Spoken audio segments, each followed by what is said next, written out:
Bonjour tout le monde, j'espère que vous allez bien. Notre sujet s'intitule sur l'impact de la pollution de l'air sur l'environnement, sous l'axe la pollution et maladie. Pour la méthodologie de présent travail, on va commencer par une petite introduction et on va traiter les parties suivantes. Première partie, les principaux polluants atmosphériques. Petite 1, le cycle de la pollution atmosphérique. Petite 2, les sources principales de la pollution. Petite 3, les principaux polluants atmosphériques et leur classification. Deuxième partie, l'impact majeur de la pollution atmosphérique sur l'environnement. Petite 1, l'effet de serre. 2, destruction de la couche d'ozone. 3, les pluies acides. Troisième partie, la lutte contre la pollution atmosphérique sur l'environnement. Petite 1, réduire les émissions liées au transport. 2, réduire les émissions du secteur résidentiel. 3, réduire les émissions dans le secteur agricole. Et on va terminer par une petite conclusion. L'introduction, les pollutions de l'air sont multiples et anciennes. Elles ont des conséquences sur la santé humaine, mais aussi sur la biosphère, en particulier la végétation, l'atmosphère et les climats de la planète. La problématique, quelles sont les conséquences de la pollution de l'air sur l'environnement? Principaux polluants atmosphériques. Alors, qu'est-ce que c'est la pollution atmosphérique? Souvent, on a l'habitude de dire ces polluants qui impactent notre santé. On peut donner une définition plus large. Donc la pollution de l'atmosphère, dans le cas où une variation de la composition de l'air modifie suffisamment ses propriétés physiques ou chimiques, peut être détectable par les occupants du milieu. Il faut aussi bien savoir les composés qui ont venu modifier la composition de l'air, ces compositions naturelles présentes dans l'atmosphère, donc les composés issus à la fois des activités humaines et des processus naturels. Et les composés qu'on classe à la catégorie des polluants, qui sont soit des gaz, les molécules à l'état gazeux, ou des particules en suspension dans l'air. Après d'aborder la définition de la pollution atmosphérique, on est devant une problématique qui nécessite d'avoir des approches pluridisciplinaires. C'est essentiel. Il va falloir définir des polluants, connaître et définir les sources et les quantités et le travail sur la physique de l'atmosphère pour connaître la façon dont le polluant doit être dispersé, et puis il va savoir ses composés ont une activité, une évolution chimique particulière. Donc, les polluants qui émis par les activités naturelles ou les activités anthropiques, ce sont des polluants primaires.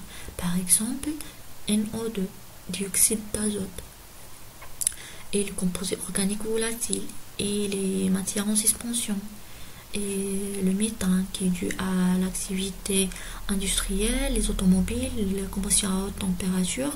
Ces composés, une fois dans l'atmosphère, vont pouvoir évoluer. Certains entre eux vont présenter une activité dans ce milieu atmosphérique, va se transformer, va se produire des réactions qui peuvent générer d'autres polluants. C'est qu'on appellera les polluants secondaires. Par exemple, le O3, l'ozone, CO2, le dioxyde de soufre et les composés organiques volatiles, les matières en suspension. Les sources principales de la pollution, on a les sources naturelles comme les volcans, la foudre et d'autres sources de la pollution comme les feux des forêts, les poussières et les grains de sable. On a les sources non naturelles, les circulations automobiles, les sources industrielles et combustion. Les principaux polluants atmosphériques et leur classification, on a deux polluants primaires émis directement par des sources identifiables, par exemple CO2, CO, NO, et on a les polluants secondaires produits dans l'atmosphère par l'interaction entre différents polluants primaires qu'on a déjà vus. Par exemple, O3, l'ozone. L'impact majeur de la pollution atmosphérique sur l'environnement, l'effet de serre. C'est quoi l'effet de serre? C'est un phénomène naturel provoquant une élévation de la température à la surface de notre planète. Les gaz à l'effet de serre, c'est comme le CO2, CH3, le méthane, N2O, protoxyde d'azote. Mécanisme. Alors, ce qui se passe. Grâce à ces gaz qu'on a déjà vus, les gaz à l'effet de serre, ce que le rayonnement solaire qui va réchauffer notre planète ne va plus être totalement perdu. En fait, le réchauffement de la planète va produire des rayonnements infrarouges.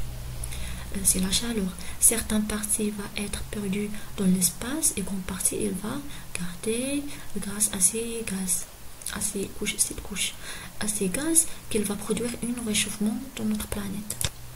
Les conséquences, on a les perturbations des équilibres climatiques, les perturbations des équilibres écologiques et les risques pour les sociétés humaines. La destruction de la couche d'ozone, on a 90 de l'ozone présente dans l'atmosphère se trouve dans la haute atmosphère, 10 à 50 dans la couche qui s'appelle la stratosphère. Sa présence protège la santé humaine et l'environnement en évitant les effets de rayonnement ultraviolet. Les conséquences, la cataracte et cancer de la peau, néfaste à la croissance des végétaux et danger pour la biodiversité. Les pluies acides, principalement à l'acide sulfurique et nitrique, provoquent des dioxydes de soufre à 60% et du dioxyde d'azote 30% d'oxyde dans l'atmosphère, ce qui donne des brouillards très acides.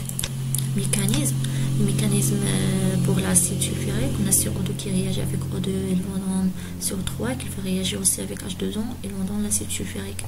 Et acide nitrique avec H2O et O2, il va dans avec H2O l'acide nitrique et l'acide carbonique, CO2 plus H2O, il va dans l'acide carbonique.